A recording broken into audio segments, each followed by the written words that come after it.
అందరికీ నమస్తే నొల్ల welcome to సాఫ్ సీదా ముచ్చట. చైనా మాల్కు గ్యారంటీ ఉంటుందా? అవుతామే ఉంటుందా గ్యారంటీ? ఉండదు కదా. అట్లనే మన సీఎం రేవంత్ సార్ మాటలు కూడా చైనా మాల్ లెక్కనే వాటికి గ్యారంటీలు వారంటీలు ఏముండయి. నేను ముఖ్యమంత్రి ఉన్నన్ని రోజులు సినిమా టికెట్ల ధరలు పెంచా అని ఎట్లా పొంకనాలు కొట్టిండు. వారం అన్న తిరగక ముందే ఏం చేసిండో అందరికీ ఎరుకున్నదేనాయే. గట్లనే బీర్ల కంపెనీలు ధరలు పెంచుమన్నాయి అన్నప్పుడు గజం పొడిగెగిరిండు. వాళ్ళ గొంతమ్మ కోరికలు తీరుస్తామా అని శంగెగిరిండు. సీన్ కట్ చేస్తే బీర్ల రేట్లు పెంచిండు. దీన్ని బట్టి రేవంత్ సారు మాటలు ఎంత నిక్కమైనయో తెలుస్తాంది.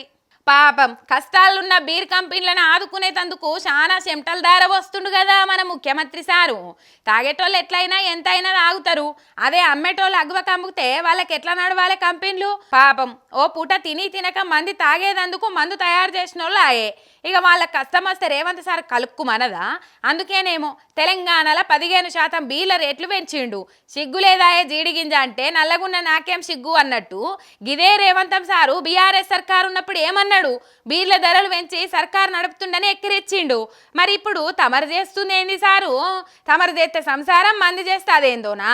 బీరు కంపెనీలకు మేము లొంగమని పొంకనాలు కొట్టి తమరు చేసిందేంది? మరి వాళ్ళే మిమ్మల్ని ఒంగబెట్టి రేట్లు పెంచుకున్నారా? మరి ఇప్పుడు ఈ పెరిగిన రేట్లతోటి సంక్షేమ పథకాలకు పైసలు జమ చేస్తారా? పథకాలకు పైసలు లేవని రేట్లు పెంచినరా అన్నది సర్కారు వాళ్ళే చెప్పాలి. కేసీఆర్ ఇస్తే ఈ చేతి ఇచ్చి ఆ చేత గుంజుకుంటుండు అన్నావు.